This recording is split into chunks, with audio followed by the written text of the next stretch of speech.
He came to my house in the rain, my husband's brother, carrying a past I couldn't look away from.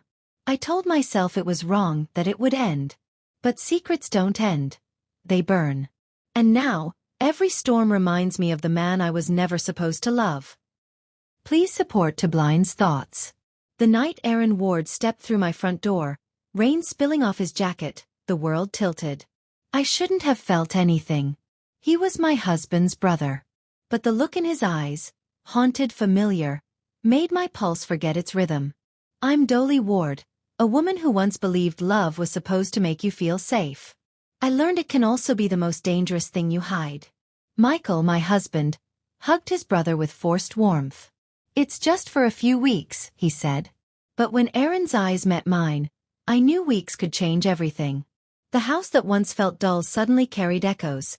Footsteps that made me pause, a laugh I caught through thin walls. He noticed things Michael never did. The chipped mug I always used, the books stacked by the window, the way I turned quiet when the news came on. And slowly, silence between us began to speak louder than words. Storms came often that spring. One night the power failed, leaving us in candlelight. Aaron asked, "Do you ever feel trapped here?" His voice was steady, but his eyes searched mine like he already knew the answer. I told him, "Sometimes." It was the most honest thing I'd said in years. That was when I realized, some secrets don't begin with touch. They start with understanding. Michael left on a long business trip, leaving the house half-lit and too quiet. Aaron fixed the leaking roof, mowed the lawn, and tried to stay busy. I tried to avoid him, but every door I opened seemed to lead straight to him. He finally said it, "Doli, if we keep pretending nothing's happening, we'll both lose ourselves."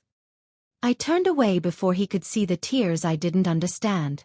Michael came home early. He walked in just as Aaron and I were standing too close in the kitchen, mid-argument that sounded like confession. He didn't yell. He just stared. Then he left without a word. That night, through the walls, I heard brothers breaking apart. Aaron's voice shaking, Michael's turning to stone. When Aaron knocked on my door one last time, he whispered, "You deserve to breathe again, Doli. Even if I have to disappear for you to do it." And then he was gone. Months passed. Michael stayed, but the space between us was colder than winter. I lived quietly, pretending life had returned to normal. But sometimes my phone lights up with a single message from an unknown number. Safe. I don't reply. I don't delete it either. Because even now, every time it rains, I see him standing there.